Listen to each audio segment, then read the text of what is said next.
ये कहानी एक ऐसे शिप बहरी जहाज के बारे में है जो कि अंटार्कटिका के समंदर में फंस जाता है, जिसमें 70 आदमी सवार थे। इस शिप के बारे में हमें ये बताया जाता है कि वो शिप 133 दिन तक वहीं पर फंसा रहा। तो कहानी के शुरू में हमें वही शिप दिखाया जाता है जो कि ऑस्ट्रेलिया की तरफ बढ़ रहा था, जिसका कैप्टन पेट्रोव था। पेट्रोव कैप्टन होने के साथ साथ एक बहुत ही अच्छा इंसान भी था।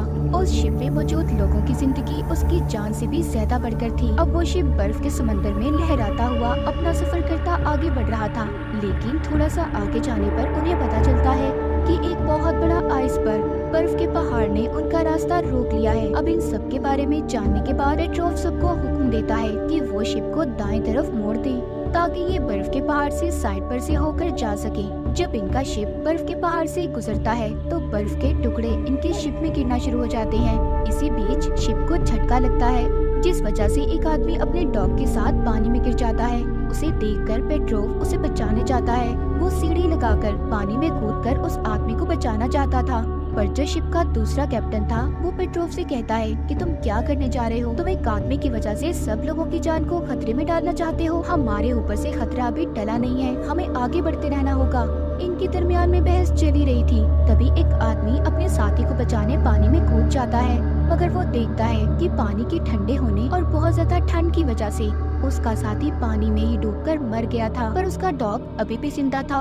वो उसे बचाकर वापस से शिप में ले आता है, मगर पानी इतना ज्यादा ठंडा था कि वो आदमी ठंड की वजह से कुछ भी बोल नहीं पा रहा था। ऐसा लग रहा था कि जैसे ठंड की वजह से उसकी आवाज चली गई हो। मगर अब बर्फ का पहाड़ उनके लिए एक बहुत बड़ा चैलेंज था। आगे बढ़ते हुए शिप का रडार सिस्टम भी खराब हो जाता है, जो अब उनके लिए और भी बड़ी मुसीबत थी, क्योंकि रडार उनको बताता था कि बर्फ पानी में कहाँ पर जमी हुई है। मगर अब उसके खराब होने की वजह से ये लोग अब वो भी पता नहीं कर सकते थे। वो अपनी शिप को उस तूफान से निकाल तो लेते हैं, पर अभी भी उस बर्फ के पहाड़ का एक बहुत बड़ा टुकड़ा उनकी तरफ पड़ रहा था। यहाँ पर जो दूसरा कैप्टन था वो पेट्रोव को हर चीज का जिम्मेदार कहता है, जैसे इनके शिप का तूफान में फंसना, इनके एक आदमी की मौत और रडार का भी खराब होना। वो सभी चीजों के बारे में पेट्रोव को जिम्मेदार ठहरा रहा था। इसीलिए अब वो एक रिपोर्ट बनाकर अपने हेड्स को भेज देता है। हालांकि जो दूसरे लोग शिप में थे वो इस बात को मना करते हैं। वो जानते थे कि पेट्रोव कितना अच्छा कैप्टन है और वो जानबूझकर ऐसा कभी नहीं कर सकता। अब जो रिपोर्ट बनाकर सेकंड कैप्टन ने हेड्स को भेजी थी, इसीलिए वो इसकी बात को मान लेते हैं और पेट्रोव को उसके ओहदे से हटा दिया जाता है। उन्होंने ये भी कहा था कि जब तक कोई नया कैप्टन नहीं आएगा तो अब सेकंड कैप्टन को ही इस शिप का नया कैप्टन बना दिया गया था। कुछ दिन के बाद एक हेलीकॉप्टर की मदद से नए कैप्टन को भेजा जाता है। जब हेलीकॉप्टर को पायलट लैंड कर रहा था तो इंजन के गर्म होने की वजह से उसके सूट में आग लग जाती है। शिप में जो लोग थे वो जल्दी से इसके पास आते हैं और आग को बुझाकर पायलट और कैप्टन को बचा लेते हैं। मगर इसके बावजूद जो नया कैप्टन था वो पेट्रोव का शुक्रिया अदा करने की बजाय बातें सुना देता है कि वो अच्छा कैप्टन नहीं है। जो नया कैप्टन था वो बहुत ज्यादा खड़ूस और सख्त था। जब वो शिप के अंदर आता है तो देखता है वहाँ पर एक आदमी क्यूब को लेकर खेल रहा था। वो कैप्टन उस क्यूब को उससे लेता है और उठाकर दूर फेंक देता है। तभी हम आसपास के मंजर को देखते हैं। हर तरफ बर्फ ही बर्फ थी और इनका शिप पूरी तरह से फंस चुका था। ना ही शिप आगे बढ़ रहा था और ना ही पीछे। दूसरी तरफ हमें मॉस्को शहर दिखाया जाता है, जहाँ पर पेट्रोव की बीवी जो कि एक जर्नलिस्ट थी वो वहाँ के मिनिस्टर से बात करती है और पेट्रोव अपने हस्बैंड की मदद के लिए दबाव डाल रही थी। उधर शिप में सभी लोग मीटिंग कर रहे थे कि इस तूफान से कैसे बचा जाएगा। तभी यहाँ पर इनका एक साथी ये कहता है कि क्यों ना हम शिप में से पेट्रोल को निकालकर एक बहुत बड़ा धमाका करें, जिससे शायद आगे जाने का रास्ता खुल जाए। ये मीटिंग पेट्रोव करवा रहा था। तभी यहाँ पर नया कैप्टन आता है। वो इस मीटिंग को बंद करवा देता है। उसकी बातों से ऐसा लग रहा था कि वो पेट्रोव को बिल्कुल भी पसंद नहीं करता था और वो उस आदमी के प्लान को भी मना कर देता है जो धमाका करने का था। मगर इस बारे में पेट्रोव को भी कुछ ठीक नहीं लग रहा था। नया कैप्टन यहाँ पर सबसे कहता है जिस फ्यूल को तुम इस्तेमाल करके धमाका करने की बात कर रहे हो सकता है आने वाले दिनों में हमें उस फ्यूल की जरूरत हो। इसीलिए कैप्टन अब हर तरफ पर इमरजेंसी की खबर को फैला देता है कि इनका शिप बर्फ में बुरी तरह से फंस गया है। इसीलिए इन्हें अब शिप की लाइट्स को भी बंद करना पड़ता है, क्योंकि ये नहीं जानते थे कि इनका शिप कब यहाँ से निकलेगा। इसीलिए इन्हें अपनी हर चीज को बचा कर रखना होगा। अब पेट्रोव यहाँ पर कुछ सोचता है। वो ऐसे ही खामोश नहीं रहने वाला था। वो सोचता है कि आखिर कब तक हम यहाँ पर फंसे रहेंगे और मदद का इंतजार करेंगे। इसीलिए अब ये फ्लेयर गन को लेकर उस बर्फ के पहाड़ के बारे में जानने के लिए शिप से उतर जाता है। तभी उसे हेलीकॉप्टर का पायलट देख रहा था जो कि कैप्टन को यहाँ पर लेकर आया था। मगर वो पेट्रोव से कहता है कि तुम फिक्र नहीं करो, मैं इस बारे में किसी को भी कुछ नहीं बताऊंगा। पेट्रोव जब शिप से उतरकर आगे जाता है, पानी पर बर्फ की तह जम चुकी थी। जब पेट्रोव थोड़ा सा आगे जाता है तो उसे वही क्यूब मिलता है जो कैप्टन ने फेंक दिया था, पर वहाँ पर एक बर्फ का गड्ढा था जिसमें वो गिर जाता है। तभी पेट्रोव फ्लेयर गन को चलाता है, जिससे दूर खड़े पायलट ने इसे देख लिया था कि ये मुसीबत में है, इसीलिए वो शिप के बाकी साथियों को लेकर उसकी जान बचाने आ गया था। उसे अब वापस ले जाकर डॉक्टर को भी दिखाया जाता है। पेट्रोव की हरकत पर नए कैप्टन उसे बहुत डांट रहे थे, पर वो खाली हाथ नहीं आया था, उसके पास बहुत सारी इन्फॉर्मेशन थी। वो कैप्टन से कहता है कि एक बहुत बड़ा बर्फ का तोता हमारी तरफ पीछे से आ रहा है, अगर हमें यहाँ पर टाइम पर कोई बचाने ना आया तो हम यहीं पर जमकर मर जाएंगे। कैप्टन उससे पूछता है कि तुम्हारे पास क्या सबूत है। वो कैप्टन को उसका फेंका हुआ क्यूब दिखाता है और बताता है कि इसे तुमने बहुत दूर फेंका था, तो इस वजह से इसे बहुत दूर होना चाहिए था, पर ये मुझे करीब से मिला है। इसका मतलब ये है कि ये उस बर्फ के तोते की वजह से हमारे करीब आया है। कैप्टन जब उसकी ये बातें सुनता है तो उसे भी अब उसकी बातों पर यकीन आने लगा था, पर वो उसे कुछ नहीं कहता और चुपचाप वहाँ से चला जाता है। वहीं पर दूसरी तरफ शिप पर कुछ लोग अपनी परेशानी को दूर करने के लिए गिटार बजा रहे थे, तो वहाँ पर भी कैप्टन आ जाता है, जो उन लोगों से उनके गिटार को छीन लेता है और बाहर जाकर तोड़ देता है, और साथ ही उन्हें शिप के बाहर वाले हिस्से से बर्फ को हटाने का कहता है। पेट्रोव जो कि कैप्टन रह चुका था,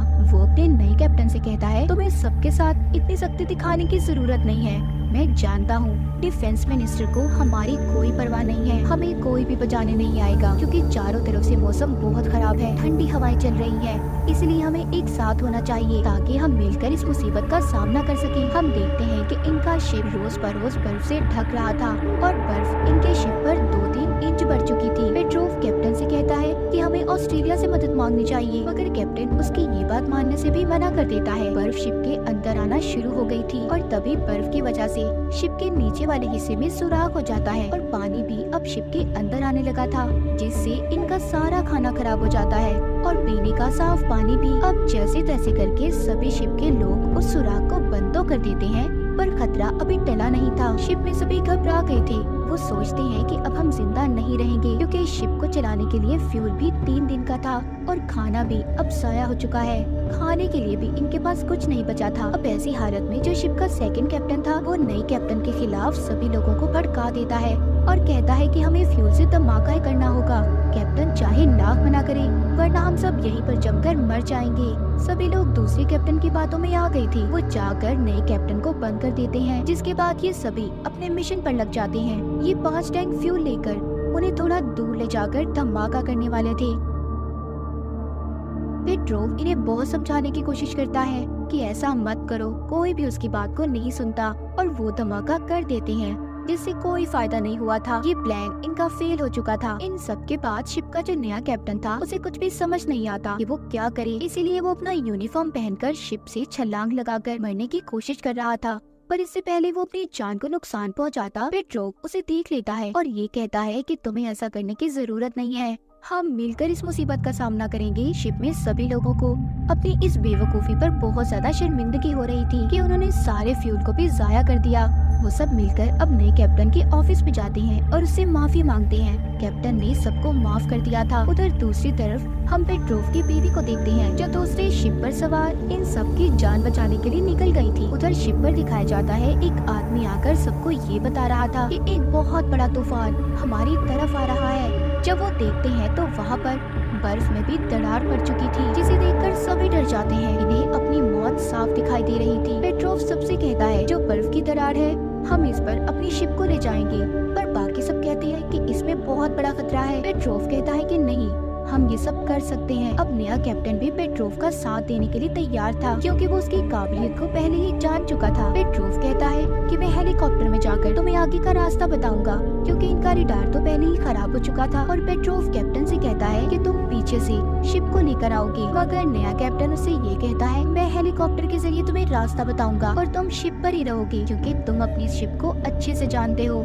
इसके बाद सभी जोश में आ गए थे और अपना काम करने लगते हैं। अब नया कैप्टन इनको हेलीकॉप्टर के जरिए रास्ता बताता है। हम देखते हैं इतना बड़ा शिप 10 मीटर की भी कम दूरी से 100 मीटर के ऊंचे बर्फ के पहाड़ से गुजर जाता है, मगर कैप्टन का हेलीकॉप्टर अभी भी उस बर्फ के पहाड़ के पास ही था, क्योंकि हवा बहुत तेज थी और तभी वो उस बर्फ के पहाड़ में लगकर नीचे गिर जाता है। ये देखकर पेट्रोव शिप को वापस मोड़ने का कहता है। कैप्टन और पायलट जो कि पानी में डूबने वाले थे, वो बिल्कुल अपनी उम्मीद खो चुके थे कि पेट्रोव उन्हें बचाने आएगा। वो जानते थे कि पहले भी वो ऐसी गलती करके सस्पेंड हो चुका था। एक आदमी को बचाने की वजह से उसे कैप्टन के ओहदे से हटा दिया गया था, लेकिन फिर भी अब पेट्रोव उन्हें बचाने आ जाता है। उसे सभी लोग रोक रहे थे, पर वो शिप को उनकी तरफ ले आता है। जब कैप्टन डूबने ही वाला था, पेट्रोव आकर उन्हें बचा लेता है। साथ ही पेट्रोव की टीम भी आ गई थी जो उनकी मदद करती है। वो लोग सभी सही सलामत शिप में आ गए थे और बहुत खुश थे कि आखिरकार वो इतनी बड़ी मुसीबत से बच गए। अब आगे जाकर उन्हें पेट्रोव की बीवी का शिप भी मिल जाता है, जिससे वो अपनी शिप में फ्यूल भरते हैं और फिर ये सब खुशी खुशी आगे बढ़ते हैं। सब ने बहुत बड़ी मुसीबत को आसानी से पार कर लिया था, सब बच गए थे। इनकी तस्वीर अखबार में भी छपती है, जो कि पेट्रोव की बीवी ने छपवाई थी। उन्होंने 133 दिन इसी शिप में गुजारे थे। तो इंसान जितनी बड़ी मुसीबत में क्यों ना हो, अगर वो कोशिश करे तो जरूर कामयाब हो सकता है। और इसी के साथ ये मूवी यहीं पर खत्म हो जाती है।